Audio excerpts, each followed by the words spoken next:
आसमान को बादलों का साथ चाहिए, धरती को फूलों का हाथ चाहिए। आसमान को बादलों का साथ चाहिए, धरती को फूलों का हाथ चाहिए। इस छोटे से कलाकार को आपकी तालियों का साथ चाहिए। મારું નામ છે પ્રિયમ તળાવિયા. હું પીપી સવાણી સ્કૂલમાં અભ્યાસ કરું છું અને મને આ વાતનો ગર્વ છે. આજે ખૂબ ખુશીની વાત છે કે તળાવિયા પરિવારના 9મા સ્નેહ મિલનમાં આપણે બધા ભેગા થયા છીએ. અને એનાથી પણ વધારે ખુશીની વાત તો એ છે કે ફૂલ નહીં તો ફૂલની પાકડી એવો વિચાર રાખીને ઘણા બધા લોકોએ પોતપોતાની યથાશક્તિ પ્રમાણે આજના આ સ્નેહ મિલનમાં દાન કર્યું છે. અને એના કારણેથી આજે આ ભવ્ય સ્નેહ મિલન શક્ય બન્યો છે. તો થઈ જાય એમના માટે જોરદાર તાળીઓ. આટલી તાળીઓ એમના માટે ઓછી પડે હો ભાઈ. અને આવી જ રીતના ભગવાનનો દીધેલો દી હોય ને તો નાના માણસોનું ધ્યાન રાખજો. ધ્યાનમાં ન રાખતા, નકર અત્યારે તો આ જ ટ્રેન ચાલે છે, મારા ધ્યાનમાં જ છે, જોઈ લઈશ, દેખાડી દઈશ એને. અને એટલે તો આજનો મારો વિષય પણ આ જ છે કે જીવનનો સૌથી મોટો ખાડો. જીવનનો સૌથી મોટો ખાડો એક જ છે, खाली खोटो दिखाड़ो. अपनी उम्र के हिसाब से कुछ ज्यादा बोल जाऊं तो माफी चाहूंगा, लेकिन जो कुछ भी बोलूं वो दिल से बोलूंगा. लग्न એ કોઈ ઇવેન્ટ કે ફંક્શન નથી, એ તો પ્રસંગ છે. આપણા ઘરના આંગણે આવેલો અરૂરો અવસર છે. એકબીજાની લાગણીઓને પરસ્પર વેચવાનો અવસર છે. પણ આજે આ લગ્નમાં એટલો બધો ખર્ચો થાય છે કે અંબાણી ખર્ચો કરે એ સમજાય. એવા ધનિક પરિવારો કે જેને પૈસો ક્યાં વાપરવો એનો વિચાર કરવો પડે, અને એવા પૈસાવાળા પૈસો વાપરે ને એ પણ સમજાય. પણ એ જોઈને બાકીના પરિવારો દેખાદેખીમાં ખોટો કરે કે જેની આર્થિક ક્ષમતા જ નથી. 10 થી 15 વર્ષનું ભેગું કરેલું એક જ લગ્નમાં વાપરી નાખે છે.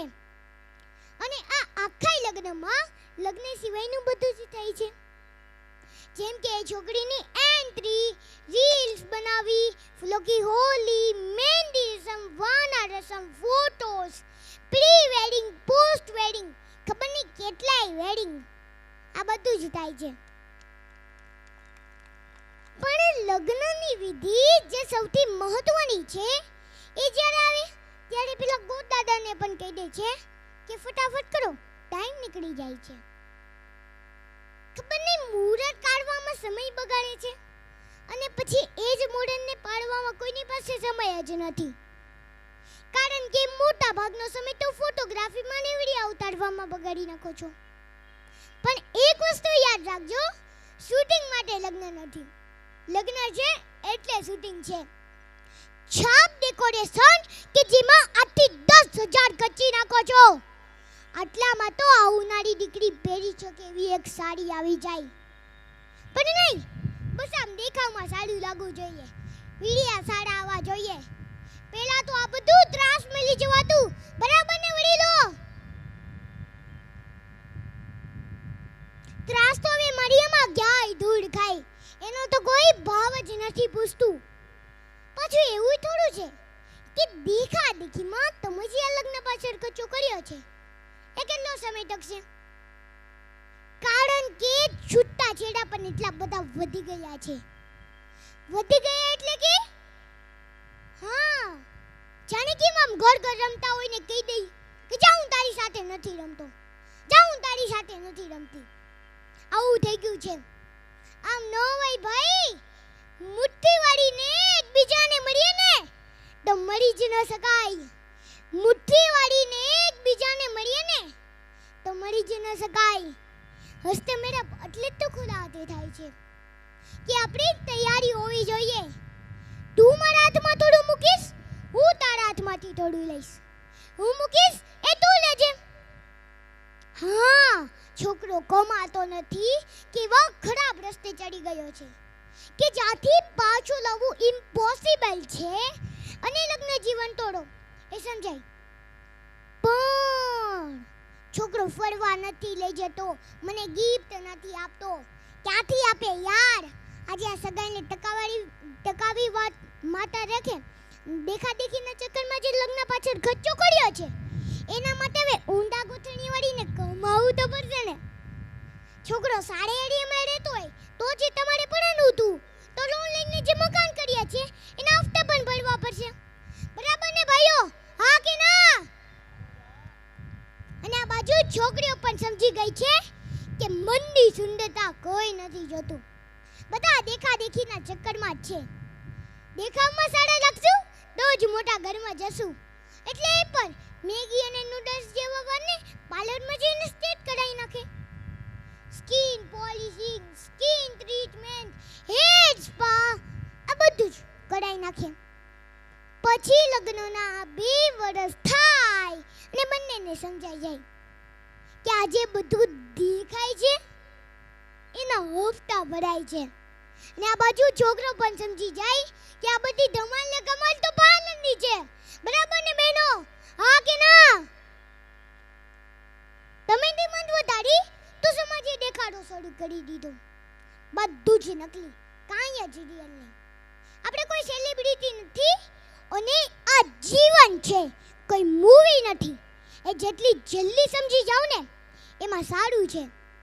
અને આ બધું એટલે બને છે કે તમારા છોકરાઓને એ ખબર છે કે કરીના કપૂરના છોકરાનું નામ શું છે, શાહરુખ ખાનના છોકરાનું નામ શું છે, પણ તમારા છોકરાઓને એ નથી ખબર કે પ્રહલાદની માતાનું નામ શું છે, મહારાણા પ્રતાપ કોણ છે, સંભાજી મહારાજ કોણ છે, ભગવાન શ્રી રામને મર્યાદા પુરુષોત્તમ કેમ કહેવાય છે, એ નથી ખબર.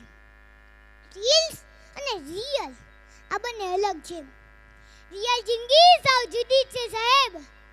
રિયલમાં તો આવા કોઈ નાટકો ચાલતા જ નથી, એમાં કોઈના ગોઠવાયેલા સંવાદો ન ચાલે.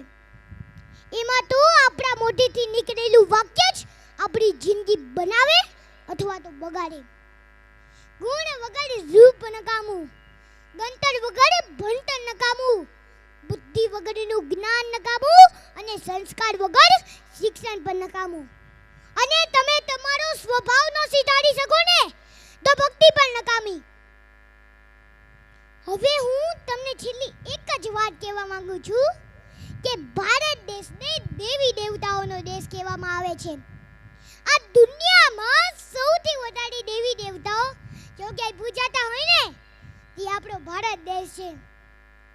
અને દુઃખની વાત તો એ છે કે સૌથી વધારે અપમાન પણ આ જ દેશમાં થાય છે.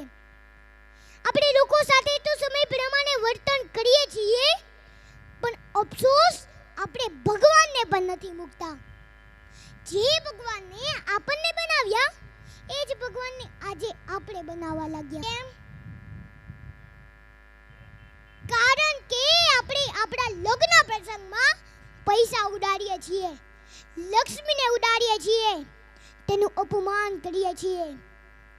દિવાળી પહેલા આવતા ધનતેરસના દિવસે આપણે લક્ષ્મીનું સરસ મજાના બાજોટ ઉપર હળદર કંકુ ચોખાથી પૂજન કરીએ છીએ. અને દેવ દિવાળી પછી આવતા લગ્ન પ્રસંગમાં આપણે આ જ લક્ષ્મીને ઉડાડીએ છીએ, તેનું અપમાન કરીએ છીએ. બાજોટ ઉપર ધારેલી લક્ષ્મીને ત્યાંથી ઉપાડીને તમારા પગ નીચે સ્થાન આપો છો. સાચું કહેજો, તમારા હૃદય ઉપર હાથ મૂકીને, શું તમે આ બરાબર કરો છો? હા કે ના? કોઈ ઘરમાં આપણી વારે વારે મજાક ઉડાડાતી હોય ને તો એ ઘરમાં આપણે જવાનું બંધ કરી દઈએ છીએ. તો અહીંયા તો સ્વયં દેવી લક્ષ્મીને જ ઉડાડો છો. તેને આપણા ઘરમાં આવવું જોઈએ. આપણા સારા કર્મો અને પુણ્યના હિસાબથી લક્ષ્મીજી આપણા ઘરમાં આવી જ ગયા છે, તો એને કેટલો સમય ટકવું જોઈએ. આભાર માનો એ દેવીનો કે આપણા વર્તન છતાંય એ આપણા ઘરમાં આવે છે. અને એટલે તો એ ભગવાન છે ને આપણે માણસ. હું બાળક છું, આખા સમાજને તો ન બદલી શકું, પણ હું મારા પરિવારને, મારા તળાવિયા પરિવારને તો બદલી શકું ને. હું તમારો દીકરો છું અને અહીં બેઠેલા બધા જ તમે મારા માવતર છો. જ્યારે દીકરો કોઈ સારા કામ માટે નીકળે ને ત્યારે પહેલો સપોર્ટ તેના માવતર અને તેનો પરિવાર કરે છે. તો તમે મને સપોર્ટ નહીં કરો?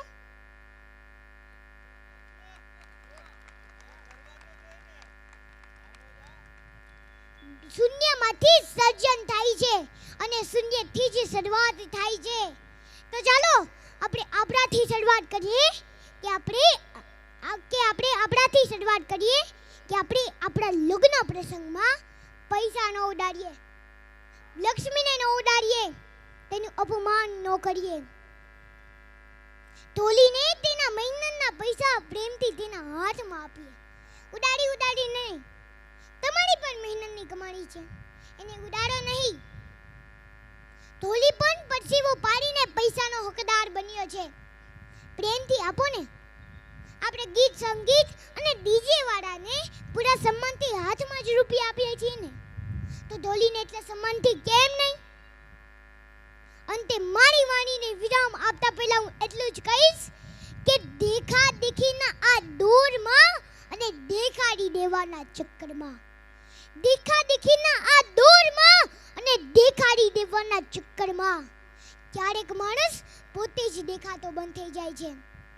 વિચારો નવા રાખો, પણ સંસ્કારો જૂના જ સારા છે. Thank you so much. તમે મને આટલી શાંતિથી સાંભળ્યું એના માટે તમારો ખૂબ ખૂબ આભાર. બધાને છે પણ કોઈ આપણે શાંતિથી સાંભળી લે ને એ જ બહુ મોટી વાત છે. Thank you. તમારો વધારે સમય લઈ લીધો એના માટે સોરી.